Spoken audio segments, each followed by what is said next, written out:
Jean Vagry, maire honoraire de Dissy. Nous arrivons ici à la mairie de Dissy, mairie qui se situe juste à côté de l'église et où nous allons rejoindre la maire déléguée de ce village, Madame Karine Busson. Bonjour Madame Busson. Bonjour Jacqueline, bonjour à tous, bienvenue à Dissy. On va découvrir votre village si vous le voulez bien. Oui. Vous allez nous accompagner, nous faire découvrir quelques sites Tout à fait. importants. Remarquable de Dissy, que tout le monde connaît, je pense. Combien d'habitants compte votre village, Madame Busson? À peu près 320 habitants, les Dissycois et Dissycoises. Dissycois et Dissycoises. On va être accompagné par deux habitants Oui. qui sont... Alors, Madame Michel Peuillot, la vice-présidente du comité des fêtes. Alors, Michel, bonjour Michel. Bonjour à tous. Et de Jean-François Farion, notre Bonjour. Stéphane Bern de Dissy. Oui, Voilà, Stéphane Bern, parfait. C'est nouveau, ça vient de sortir. Alors, Jean-François, je crois que tu as beaucoup de connaissances sur le village. Oui, enfin sur le village, oui. Il faut être curieux. Si on n'est pas curieux, on ne peut pas trouver les renseignements voilà, qui sont des fois très intéressants. Tout à fait. Comme dans l'église, on va voir ça tout à l'heure. Oui. Il y a beaucoup de choses à dire et des découvertes. Et donc Michel, Oui. Michel, présidente du comité des fêtes Arc-en-Ciel. Vice-président. Vice-présidente, oh là là, Ah, il faut ouais, bien ouais, marquer ouais. la différence. Attention. Donc du comité des fêtes Arc-en-Ciel, Tout oui. à fait. On organise pas mal de petites animations dans le village pour égayer la vie des citoyens et des habitants de Dissy. Très bien. Voilà. Alors on va s'amuser, on y va? Allez, on y va. C'est Ah, On parti. commence par L'église. l'église oui. étant la plus proche de la mairie. L'église Saint-Sébastien. Voilà la petite clé qu'on ne peut pas oublier dans sa poche. la belle clé, d'accord. Hein? Oui. Nous allons donc entrer dans l'église. On sent tout de suite la fraîcheur, très caractéristique des églises. Et Jean-François nous allume les lumières pour nous éclairer dans tous les sens du terme, Dans tous les n'est-ce pas sens du Jean-François? Alors cette église est du XIIe siècle en partie, la partie du transept. Le reste a été restauré plusieurs fois d'ailleurs. Bon, je ne sais pas si tu pourras zoomer, mais il y a toutes les dates des restaurations sauf les toutes dernières. Si. La dernière, parce que moi j'ai pas de pinceau assez grand pour Voilà, écrire. voilà. Oui. Le clocher a brûlé, donc il a été refait, enfin, etc. Bon. Et les toutes dernières restaurations datent d'il y a 5-6 ans maintenant. Le tableau qui est là, le Ce retable. grand tableau, C'est un on va s'en approcher. Alors il a besoin de restauration comme beaucoup de tableaux dans nos églises. Bon, pas une grande restauration, il faudrait le nettoyer surtout. Oui. Et ici, c'est toujours Saint-Sébastien. Alors là, c'est une très belle statue en bois polychrome avec un ange qui couronne Saint-Sébastien. Et puis maintenant que ça a été superbement refait par la commune, la place étant ici, là tu vois où il y a la petite statuette en bois, Oui. très ancienne et très belle. J'ai préféré la mettre elle ici parce qu'on n'avait pas de place. Statuette en bois, qui représente-t-elle? Eh bien, c'est un mystère. Parce que la tradition veut que ce soit Saint-Émérance, mais Saint-Émérance, ce n'est pas une lettrée. Or, celle-ci tient un livre. Et il n'y a pas beaucoup de saintes qui tiennent des livres pour indiquer qu'elles sont lettrées. Effectivement. Alors, on ne sait pas. Alors ici, cette statue, là aussi, la tradition voulait que ce soit Saint-Émérance. Or, elle tient un bouquin. Alors j'ai regardé, merci Saint Google, parce que ça permet quand même de trouver pas mal de choses. Et quand on le sait, après c'est évident, elle est habillée de rouge et de bleu. En fait, ce sont les couleurs de la ville de Paris, Geneviève. Ah, Sainte-Geneviève. De Paris. Alors pourquoi elle est là? Parce qu'à 12 ans, elle a été consacrée à Dieu par un évêque d'Auxerre.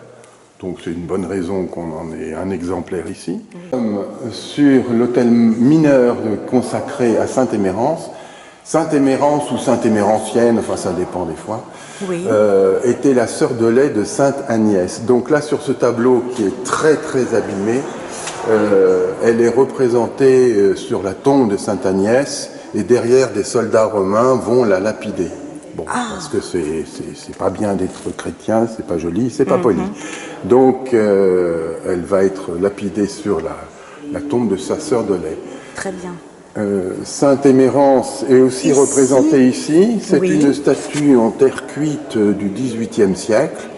Et alors là, on sait que c'est une sainte martyre, puisqu'elle a la palme du martyr, des martyrs, et elle n'avait plus de pied, elle était cassée jusque-là. Donc moi, je l'ai restaurée, je lui ai fait une base, et j'ai mis aussi des cailloux Oui. qui auraient pu servir à la lapidation.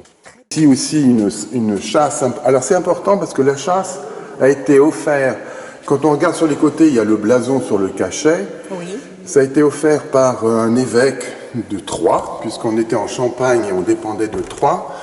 Alors, des reliques de Saint-Sévérinin, je ne sais plus comment il s'appelle, à chaque fois je me trompe, mais c'est pas grave, et puis de Sainte-Aurélie.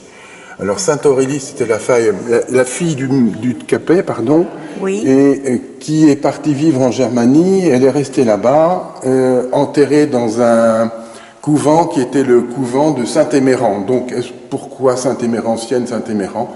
On a le droit à ça. Mais ce qui est important, c'est que Pantaléon, puisque c'est son nom à l'évêque, est devenu par la suite Urbain IV, pape sous Saint-Louis qui est représenté là-bas. D'accord. Voilà. Ah oui. Donc tu vois, il y a toute une chaîne entre les Oui, objets. c'est ça. Alors là, ici, c'est une représentation que j'ai jamais vue vraiment, parce que c'est Très rare, très effectivement.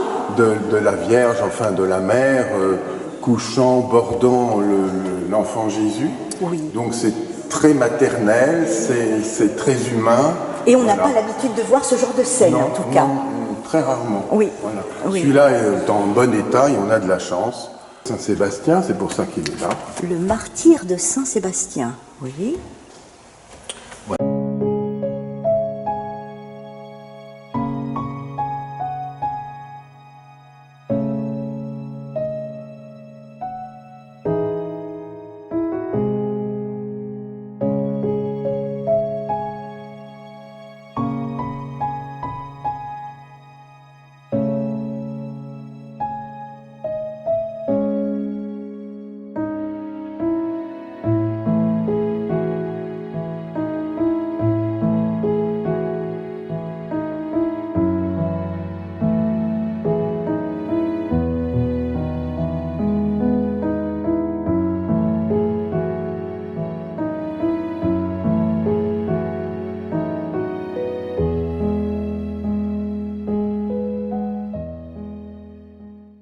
En longeant l'église sur le côté, nous allons accéder au cimetière.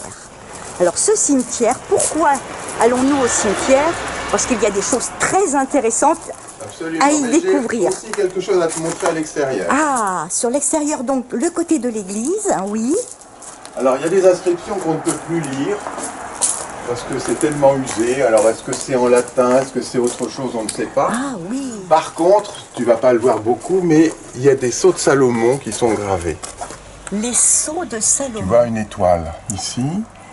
Et voilà. Et alors, ça, c'était typique des Juifs qui, quand ils ne trouvaient pas une synagogue, venaient prier dans les églises chrétiennes et gravaient une étoile pour dire on est passé par là. Ah, bon.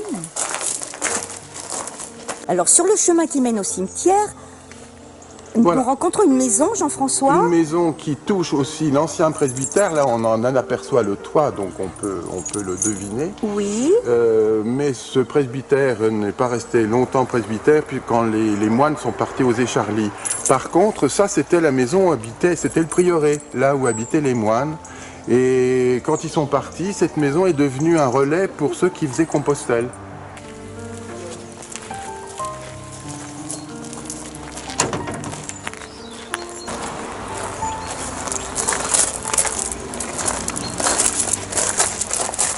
Le cimetière de Dissy.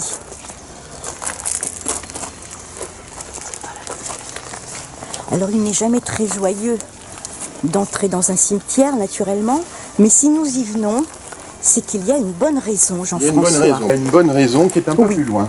Très bien, on te suit. Alors ici, Jean-François, ce sont deux tombes particulières. Oui, alors ce sont normalement les tombes des soldats inconnus, Oui, mais comme vous pouvez remarquer, il y a des noms sur ces tombes. absolument. Donc ce sont des soldats reconnus. Et ça, nous devons ça à Jean-Paul Blanchard, qui est un monsieur qui s'occupe de retrouver le nom des soldats inconnus. Et la plupart des tombes de soldats inconnus dans les villages ont été faites avec des morts de 1870. Pardon. Ce qui est quand même assez terrible, parce qu'il faut le dire, c'est qu'à l'époque, il fallait que tous les villages, après la guerre de 1870, aient des soldats inconnus. Donc on a pris des soldats qu'on connaissait et on les a rendus inconnus. Inconnu, incroyable. C'est incroyable. Ah oui. Pour que chacun ait une tombe. Et alors lui, depuis, il fait ses démarches entre la France et l'Allemagne. Oui. Et il cherche leur nom. À reconnaître ces soldats À connus, reconnaître, mais voilà. désignés inconnus. Voilà. Donc ils sont ici maintenant, soldats reconnus. Très Et alors bien. nous avons une troisième chose, Oui, c'est cette tombe-là. oui, au sol. Alors évidemment, de près, on voit qu'il y a un reste d'inscription, et c'est un R. On C'est- va essayer de Mais de c'est le pas voir. évident. Voilà, c'est par là que ça se passe. Mais avec la mousse maintenant, Oh là là. on voit plus rien. Oui. Cette tombe, c'est la tombe du fils de Sort.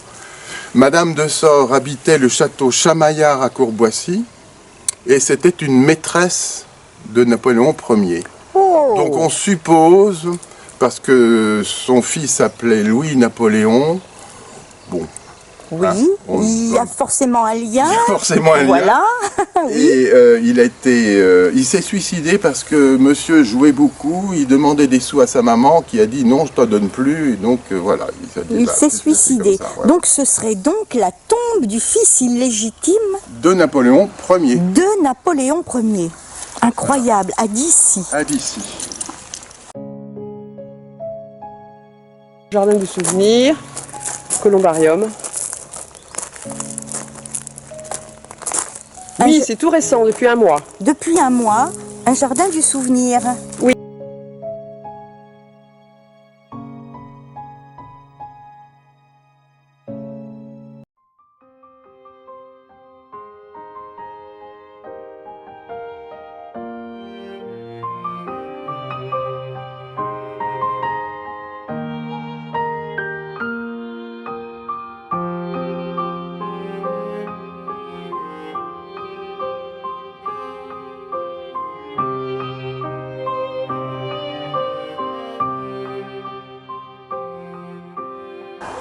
Bonjour Lucie.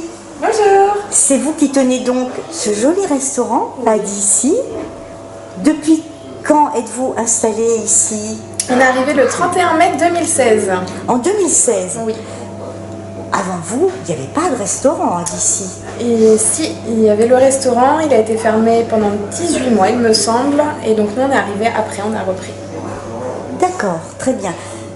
J'imagine que ça, c'est une perle rare dans un village, déjà, un restaurant, et que les habitants, mais les gens de l'extérieur aussi, Oui. doivent On a apprécier. beaucoup de passages, on a la fabuloserie juste à côté qui nous apporte Oui. aussi des clients, surtout l'été. Et puis certains groupes, et puis les gens du village et Charles Puiset et Loulou à côté. Oui. Alors, au niveau de la cuisine, parce que je vois là-bas, il est écrit en gros cuisine. Qui fait la cuisine ici? Alors ici, c'est un peu tout le monde qui fait la cuisine, comme le service. Oui. On travaille ensemble, voilà. Et du coup, on a... Ce sont donc des plats maison. Oui, tout à fait. Ça, c'est important. Donc moi, je fais beaucoup les desserts. Et après, on a Amandine qui nous aide en cuisine et en salle. Et Quentin qui reprend avec nous bientôt en tant que chef. Un peu chacun sa spécialité. Voilà. Vous êtes donc trois finalement C'est ça. à faire fonctionner l'établissement. Tout à fait. Vous avez une page Facebook, n'est-ce pas? Le restaurant a une page Facebook sur laquelle on peut découvrir les menus du jour. C'est ça. Alors la semaine, je les mets rarement, mais ça m'arrive. Et le week-end, en général, je le poste toutes les semaines. Et c'est un menu à 29 €, entrée, plat, dessert. Et donc vous pouvez le trouver sur Facebook parce qu'on travaille à l'ardoise. Donc on change toutes les semaines. D'accord. Donc si vous voulez connaître le menu du restaurant chez Lucie, connectez-vous à Facebook. Voilà. Merci. Au revoir. Donc, un petit pont, une rivière, et nous accédons à ce que l'on appelle la patrouille. Alors sur cette patrouille bien renommée, nous... Pourquoi patrouille, Michel, vous savez? Alors, Oui, moi je sais. voilà, Ah, donc Jean-François. voilà, Stéphane Bern va vous nous expliquer. Alors, Stéphane Bern va vous expliquer la patrouille parce que c'est ici que les futurs soldats, les conscrits se réunissaient. Pour aller patrouiller dans le village pour boire un petit coup. Voilà. Voilà. Avant de partir. Voilà. D'accord, nous avons donc la réponse, merci. Alors ici sur la patrouille, c'est notre lieu d'organisation pour le vide-grenier et la fête des voisins, donc le premier week-end de juin. Petit vide-grenier, mais grande renommée. Nous avons Oui. en général un succès assez soutenu. Oui, parce que pourquoi? C'est le seul vide-grenier au bord de l'eau. Exactement. Voilà. Nous avons de l'ombrage avec les beaux arbres, Oui. saules pleureurs et autres, et le bord de l'eau. Et le bord de l'eau apparemment attire bien les gens. Mais oui. C'est vrai qu'en tant que canicule, l'eau rafraîchit bien le lieu. Absolument. Donc voilà, premier week-end de juin. Donc en juin 2024, la Ah, maintenant, prochaine ça fois. sera en juin 2024. Mais il y a autre chose, hein. Avant ça. En novembre, je crois que vous organisez une... Alors en novembre, Oui. dans la salle des fêtes que l'on verra tout à l'heure, Oui. nous organisons un vide ta chambre. Vide ta chambre. Ce sera le premier, hein, je Ça crois. sera le premier de notre organisation d'Arc-en-Ciel. Et nous organisons aussi fin décembre le Noël des enfants Oui. et le Noël des parents avec un apéritif dînatoire le soir. Et en 2024, sur cette même patrouille, dans le parc de la Fabuloserie que vous verrez tout à l'heure, on fait la chasse aux œufs. Oui. Fabuleuse chasse aux La œufs. fabuleuse chasse aux Oui. œufs, voilà, exactement. Merci Michel. Donc sur la patrouille, on y trouve aussi le lavoir. L'ancien lavoir. On peut s'y installer pour pique-niquer, ce qui est très agréable ici, au bord de l'eau. Voilà. des fiches explicatives ornithologiques pour les oiseaux. Des fiches explicatives sur le rôle du jardin. Ah oui, et ce sont les petites bêtes que l'on peut trouver ici? Oui. Ah oui, même les serpents. Oh bah oui. Ah bon, très bien. Nous dirigeons maintenant vers le bijou. On peut dire vraiment le bijou de d'ici, c'est-à-dire la fabuloserie. Alors selon Jean-François, ici, il s'agissait du premier moulin de d'ici, qui est devenu aujourd'hui habitation de la fabuloserie, n'est-ce pas Oui, tout Jean-François? à fait. Alors donc ça a été, comme tu l'as dit, le premier moulin qui a été fait sur le village de Dissy. Oui. D'ailleurs, toujours dans ce fameux bouquin de l'abbé Régnier, il explique et il décrit bien que c'était celui-là. Voilà. Avant qu'il y ait celui du château. Oui, d'accord. Bonjour Sophie. Bonjour. Vous êtes l'une des propriétaires de la Voilà, fabuloserie. je m'occupe avec ma sœur Agnès de la fabuloserie depuis le décès de nos parents. Mon père en 88 et maman en 2014. Ils nous ont laissé une lourde charge, on va dire, mais enfin bon, on essaye de faire au mieux. Et donc c'est un musée qui présente des artistes d'art hors les normes, c'est-à-dire qu'ils n'ont pas de formation artistique. À un moment donné de leur existence, ils se mettent à créer avec les matériaux qu'ils trouvent dans leur environnement proche. C'est ce qui rend cet art très, très facilement appréhensible par tout le monde, compréhensible. C'est accessible C'est vraiment. accessible, Oui, oui. parce qu'il n'y a pas besoin d'avoir fait d'études ou de fréquenter habituellement les musées pour s'y intéresser, pour le ressentir en C'est fait. ça. Voilà. Donc il y a beaucoup d'émotions souvent qui passent. Et donc ce musée existe depuis 1983. Et cette année, nous avons fêté ses 40 ans en organisant une grande exposition à Paris, au musée de la Halle Saint-Pierre, où nous avons présenté 400 œuvres sur 2 niveaux pendant 7 mois. Nous avons eu énormément de presse vraiment beaucoup de presse, Oui. de radio, de télé et 100 000 visiteurs quand même. 100 000 visiteurs. Ben, c'est Paris. Oui. Hein. Oui. Donc, cette exposition a remarquablement donné un coup de projecteur sur la fabuloserie à Dissy, parce que j'avais eu l'idée de présenter au sein de l'exposition une vidéo avec des photos du lieu, autant intérieur qu'extérieur, et ça a donné envie aux gens de venir voir la Et vraie oui, fabuloserie. La vraie Donc fabuloserie c'était le but, d'ici à c'était Dissy. quand même le but. Oui. Oui, De nous- la fabuloserie. Alors nous l'appelons le jardin habité parce qu'il y a beaucoup d'ensembles d'habitants paysagistes. Oui. Et c'est unique en France, un musée où il y a autant de créateurs en extérieur présentés, enfin d'habitants paysagistes. Il y a bien sûr des sculptures, des parcs avec des sculptures partout. Oui, oui. Mais là, ce sont vraiment des habitants paysagistes avec leur création. Qui ont été donc sauvegardées parce qu'en fait toutes ces œuvres sinon auraient été détruites. Et oui, parce que quand les maisons sont vendues, les sculptures en ciment du grand-père, ça gêne. Oui. Donc on les bazarde. Oui. Donc voilà.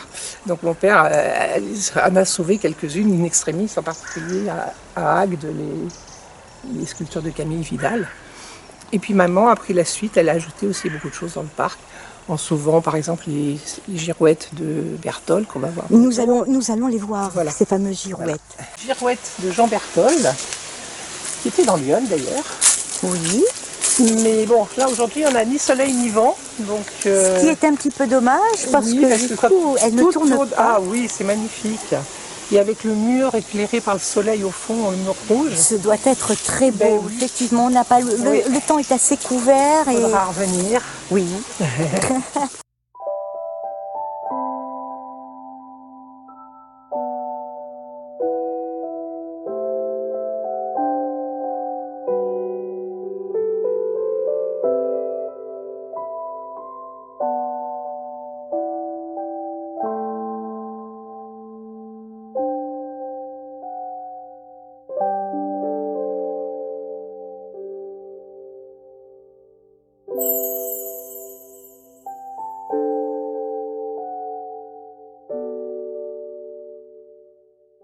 Là, c'est Jean Rosset qui fait donc des sculptures.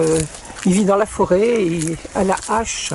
Ah, des sculptures réalisées à la hache. Ah oui, carrément. Et à la Ah oui. tronçonneuse. Il vit dans l'Isère, au milieu des arbres, Oui. dans la montagne. Jean Rosset. Il est décédé en 2021.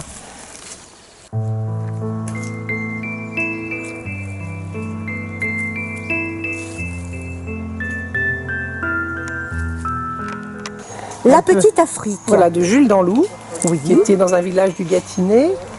Et voilà, et donc il crée des... À la retraite, il s'est mis à faire sa petite Afrique en partant des petites vignettes qu'on trouvait à l'époque dans le chocolat poulain.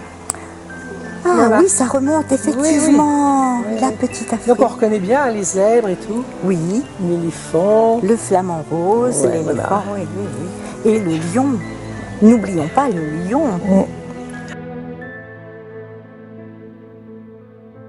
Alors nous arrivons chez Petit Pierre. Ouais. Donc là, c'est ce qu'on appelle le manège de Petit Pierre, Oui. qui est souvent comparé, on dit c'est un joyau de l'art brut, et c'est souvent comparé au palais idéal du facteur cheval, qui se situe à Haute-Rive, dans la Drôme, et qui reçoit, 300 000 visiteurs par an. Est-ce que vous pouvez nous dire un mot sur tout ce que l'on trouve ici?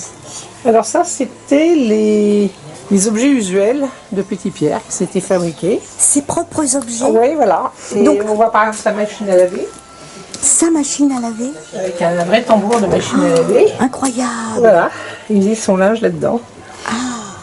Donc ce sont des objets d'origine, vraiment. Oui, oui, tout à fait, oui. Oui. Alors, pour juste un petit mot, pour parler de Petit Pierre, c'est Pierre Avzar, hein, Ouais. qui... Donc c'est un homme qui est né avec une déformation congénitale. Oui. Et c'est une déformation uniquement physique, mais qui fait un visage assez difficile pour les autres. Par contre, le cerveau n'est pas du tout atteint. Oui. Mais comme il entend mal et il parle mal, il a été rejeté enfant par les enfants à Oui, l'école. oui.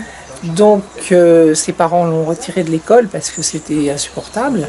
Et c'est sa sœur Thérèse qui lui a appris à lire, à écrire. Donc on voit qu'il écrit, on voit sur les pancartes. Oui, effectivement. Donc, il y a des fautes Cette d'orthographe, pancarte- mais c'est bon, normal. cette pancarte d'origine aussi, Oui, d'ailleurs. oui, hein. tout à fait. Voilà. Et, Et dimanche soir, à 3h.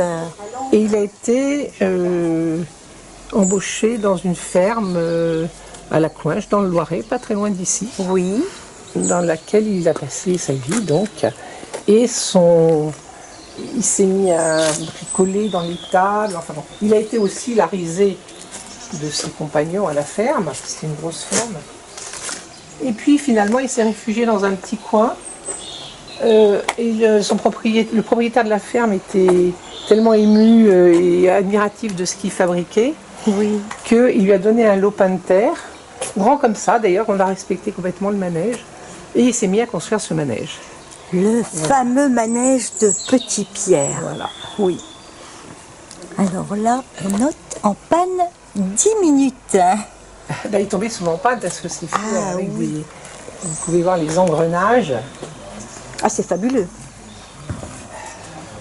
Alors on y retrouve, oui, parce qu'il était vaché, n'est-ce pas? Garçon vaché. Garçon vaché. Donc là, il se représente Voilà, lui-même, oui, hein. Voilà. Voilà, avec ses vaches. Il adorait les vaches.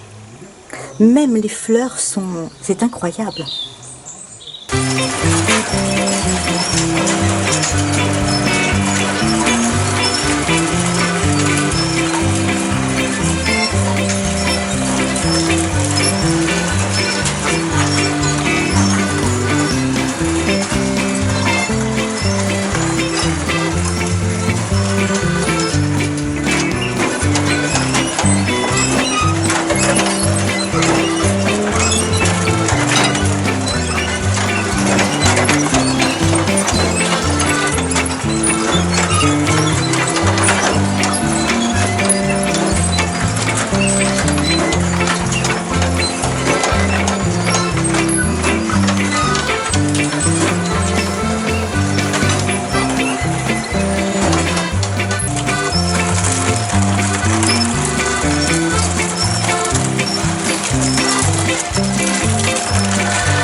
Alors ici, ce sont tous les engrenages qui font fonctionner l'ensemble du manège. On a quelques moteurs, hein. Oui. Ils sont reliés, c'est marrant.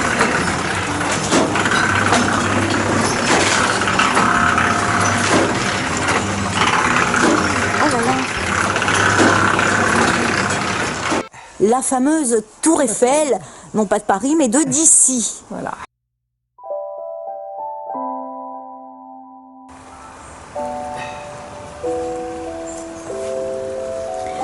Durant combien d'années Petit Pierre a travaillé sur ce manège? Oh, ben, pendant 40 ans. Hein. 40 ans.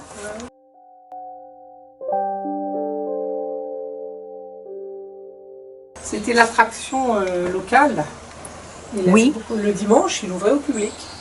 Il ouvrait au public, voilà pourquoi, oui, on le constate sur les panneaux là-bas. Oui. Ne laissez pas jouer les enfants avec le manège, danger. Hein. Et oui. Donc ce sont des scènes typiques de la ferme. Voilà. Le tracteur. Donc tout ça avec de la récupération des morceaux de... Ben, en fait, il y a un avion pendant la guerre qui s'est écrasé dans le champ en face de chez lui. Ah, oui. Il a récupéré, c'est pour ça qu'il y a beaucoup de métal. Et puis, il y avait dans la ferme, il y avait des bidons, on voit les bidons d'engrais, enfin d'huile et tout ça. Oui, Et donc, avec tout ce qui lui tombait sous la main, quoi. c'est ça. Tout ce qu'il trouvait lui servait à créer. la table de petite pierre sur laquelle il s'installait pour dessiner les pour crayons. dessiner. Il avait fait, vous voyez, tout le porte-crayon oui. et tout. Ah oui, le porte-crayon. Donc tout ce qui est ici a été conçu Ouais. par Petit Pierre. Là, ce petit meuble, là, l'étagère, on voit que il l'a récupéré, celle-là. Mais ça, par exemple, c'est lui qui l'a fabriqué, Qu'il a ce fabriqué. petit meuble. Oui. Tout, oui. Et ce vêtement lui appartenait. Oui, tout à fait. C'était sa tenue de travail. travail. Il se représente toujours en bleu, d'ailleurs. Oui, oui.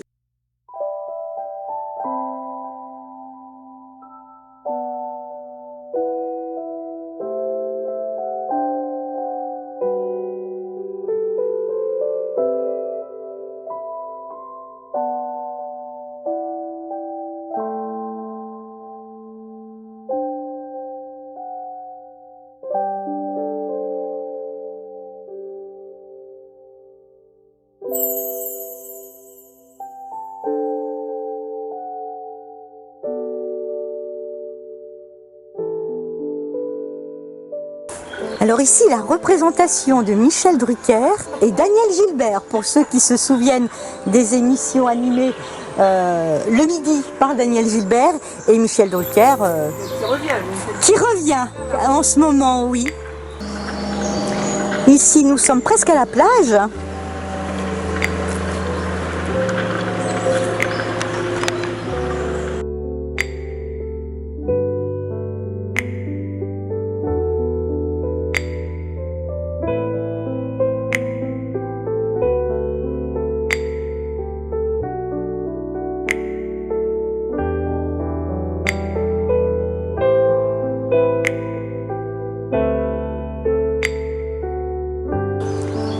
Représentation d'Adam et Ève.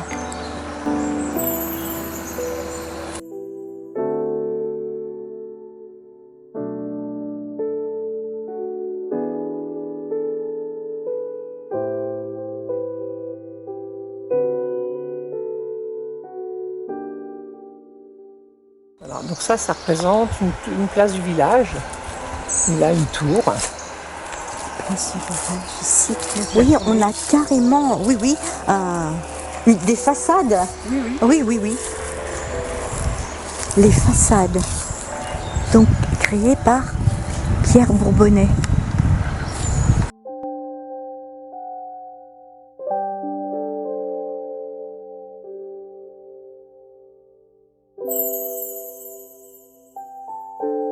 Alors nous sommes ici dans la rue des Cannes. La rue des Cannes qui passe juste devant le musée, parce que la fabuloserie, ce n'est pas que le parc ou le jardin habité, comme on le nomme, c'est aussi un musée d'art brut. Voilà.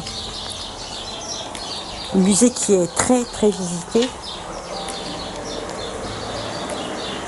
par des gens venant de toute la France. Et nous remontons ici vers donc la mairie, l'église, et nous allons visiter un petit peu la salle des fêtes, qui est une très belle salle, n'est-ce pas Madame Busson? Oui, avec sa voûte étoilée. Une voûte étoilée. Alors ça, c'est aussi unique à Charny-Aurépuisé. Tout à fait. Alors à droite de l'entrée de la salle des fêtes, nous avons une cabine à lire, la cabine à lire de Dissy, qui est très bien achalandée. Donc ce sont des livres déposés par les personnes qui ont déjà lu, évidemment ces livres, ces ouvrages, qui les déposent et qui sont à disposition gratuitement des habitants ou des personnes de passage. Et des gens viennent de très loin. Il y a des gens qui viennent même de Seppo. Ah bon? Oui, absolument. Parce que c'est sur le chemin, c'est la première cabine. C'est la route. Et elle est décorée, cette cabine à lire, comme une bibliothèque. Voilà, qui se trouve être ma bibliothèque. Ah, donc c'est la bibliothèque de Jean-François qui est représentée sur l'extérieur de cette cabine. Voilà. La salle des fêtes de Dissy.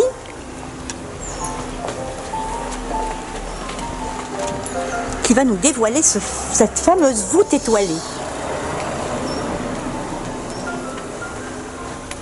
Voilà.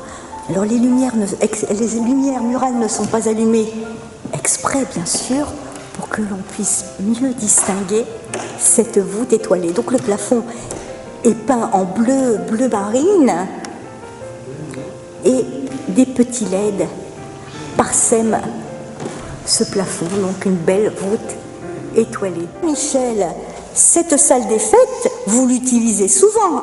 Nous l'utilisons très souvent, l'association Arc-en-Ciel. Ici, c'est notre salle de prédilection, évidemment.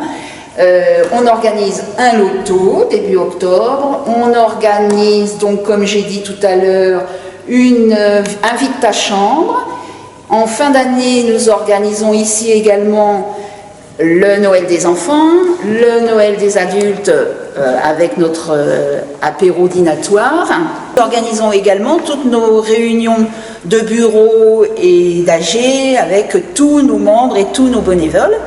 S'il y a, j'en passe un petit message en passant, s'il y a des gens du village ou autres qui veulent être bénévoles à Arc-en-Ciel pour animer les fêtes de nos villages, il n'y a pas de souci, on les accueille les bras ouverts. Et puis la chandeleur, vous avez oublié la chandeleur.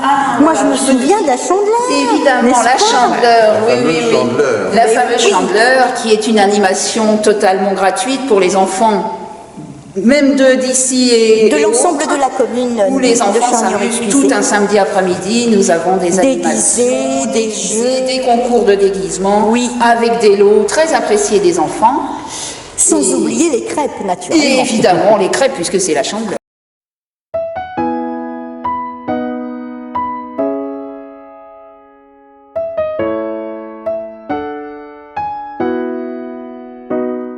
Nous sommes ici sur les hauteurs de Dissy, sur le plateau, au lieu dit Rochy. Bonjour Pauline, bonjour Sylvie.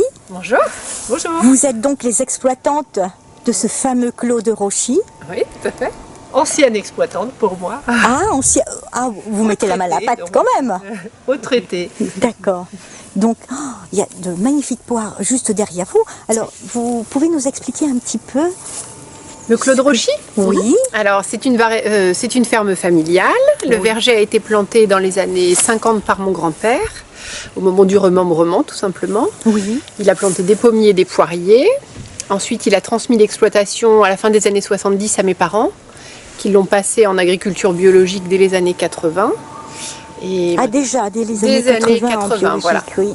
Et depuis quelques années, j'ai repris avec mon frère, donc on est la 3e génération. Oui. Et donc on continue à cultiver sur une quinzaine d'hectares des pommes, des poires et des pommiers à cidre en agriculture biologique. Voilà. Vous produisez également donc du cidre alors? Oui, et avec donc il y a toute une partie, on produit une trentaine de variétés de pommes et une dizaine de variétés de poires. Oui. Dans ces pommes, il y a une grosse partie sont des pommes à croquer, qu'on peut venir acheter au magasin par exemple, au magasin à la ferme. Oui. Et on a aussi des pommes à cidre avec lesquelles on fabrique donc des jus de fruits, du cidre et du vinaigre de cidre également. Tout ça dans votre petit magasin? Tout ça dans notre petit magasin. Et biologique, et hein, bio on souligne 100%. ça. Voilà, oui. tout à fait. Bon, ces poires sont des poires plus tardives peut-être? C'est une variété plus tardive et c'est une variété qui devient très rare, c'est de la passe crassane. Ah oui. Pour le coup, ce sont des arbres qui ont été plantés en 1966 par mon grand-père. Et c'est une variété qu'on ne retrouve plus trop en France puisqu'elle avait subi le feu bactérien. Donc il y a beaucoup de vergers qui ont été arrachés. On est les derniers à avoir cette variété encore et qu'on peut consommer après à partir du mois de décembre. À partir de décembre seulement. D'accord. Voilà. Donc la cueillette qui est bien entamée déjà quand même, parce que vous avez déjà, nous sommes fin septembre, donc... Oui, ça fait déjà un bon mois que la cueillette a commencé et elle va durer jusqu'à mi-novembre pour les variétés les plus tardives. Voilà. D'accord. Et au niveau conservation, lorsqu'on vous achète des pommes ou des poires, on peut les conserver Alors en général on peut les conserver plusieurs mois. Oui. Nous c'est le cas puisque les pommes qu'on cueille maintenant ou qu'on va cueillir jusqu'à fin novembre, on les conservera jusqu'à fin mai. Oui. Et chez nous c'est conservé juste au froid, dans des chambres juste froides. au froid. Voilà. C'est-à-dire que nous, enfin les gens qui viennent vous acheter des pommes, peuvent les mettre dans un frigo ou dans une Tout à cave? fait, oui. D'accord. Et ça se conserve C'est le secret longtemps. de la Tout à petite fait. astuce de conservation. Exactement, le froid. D'accord. Ben, merci Pauline. Avec plaisir.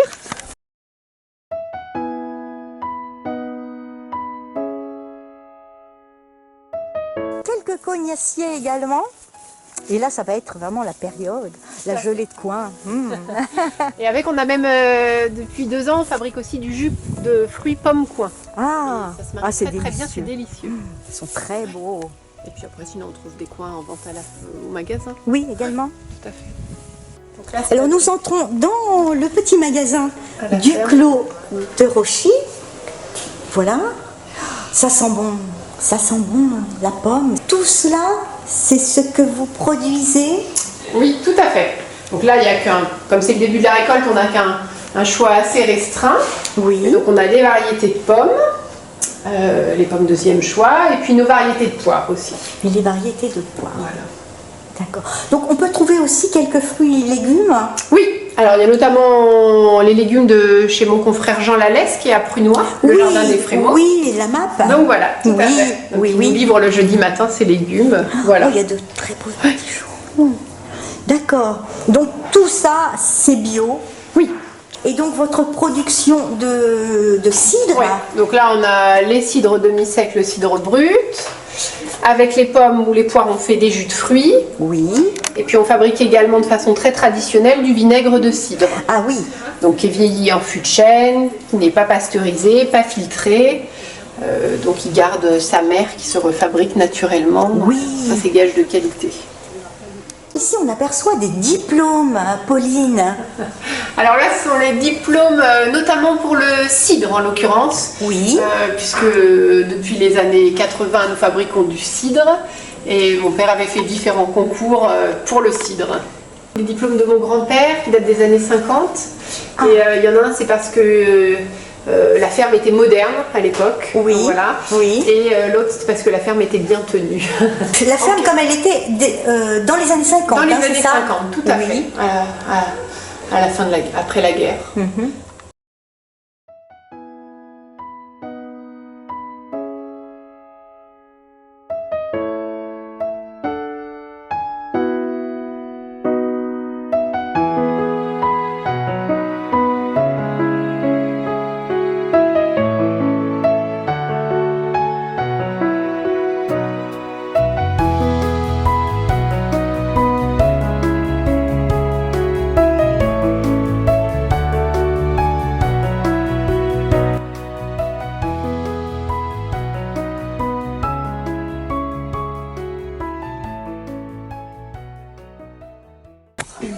Alors Madame Buisson ici, Oui. on accède, c'est la route de Courboissy, hein. Oui, c'est ça. Donc on a un très très beau paysage et on aperçoit un château là-bas. Voilà, le château de la Motte des Prés.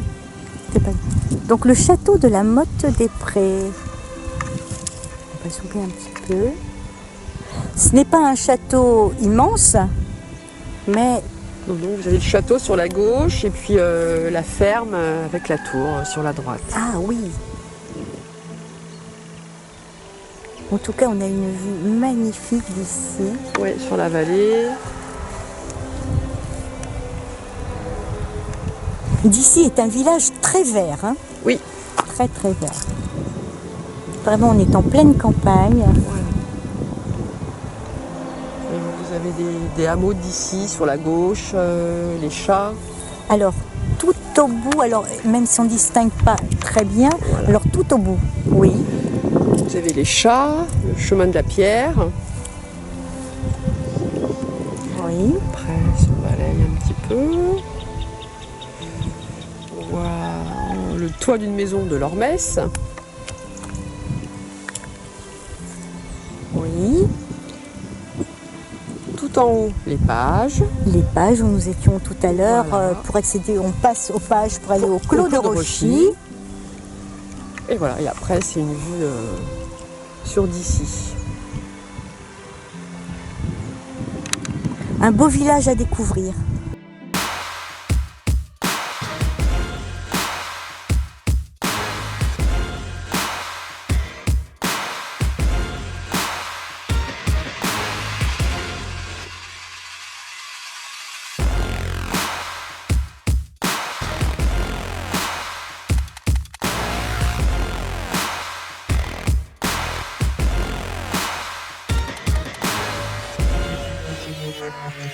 Thank you.